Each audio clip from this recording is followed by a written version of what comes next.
Home মিনিস্ট্রির তরফ থেকে আমাদেরকে বলা হয়েছে যে ইলেকশন কমিশনের জন্য যে প্রস্তুতি সেটা খুব পূর্ণদমে চলছে।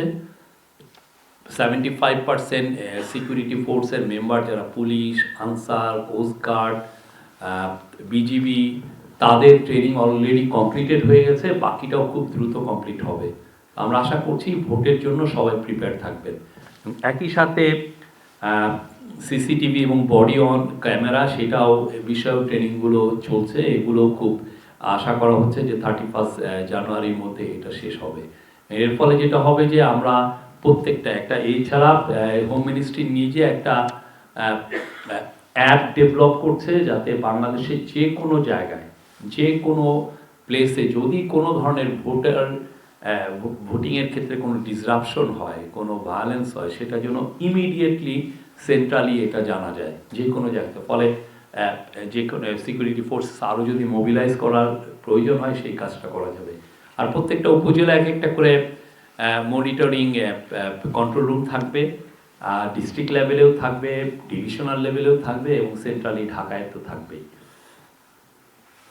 আর আমি যেটা ভোটের গাড়ি বললাম যে এটা নতুন করে আরও 20টা সহ এটা আবার যাওয়া শুরু করবে ওরা 9th of জানুয়ারি থেকে। এটা চলবে 31শে জানুয়ারি পর্যন্ত।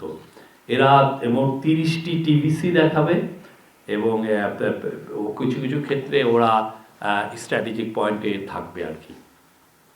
আজকে ধর্ম মন্ত্রণালয়ের সাথে চিফ অ্যাডভাইজার একটা মিটিং ছিল। এগেন এটাও নির্বাচনকে সামনে রেখেই নির্বাচনের প্রস্তুতি, বিশেষ করে গণভোটের বিষয়ে যাতে আমাদের ইমামদেরকে উদ্বুদ্ধ করা যায়, তারা যাতে তাদের বাংলাদেশির তাদের যারা শুক্রবারে তারা যে খুতবা পড়েন সেই সময় বা অন্যান্য সময় যাতে জনগণকে উদ্বুদ্ধ করতে পারেন গণভোটের বিষয়ে, গণভোটের গুরুত্বর বিষয়ে, হ্যাঁ, ভোটের বিষয়ে।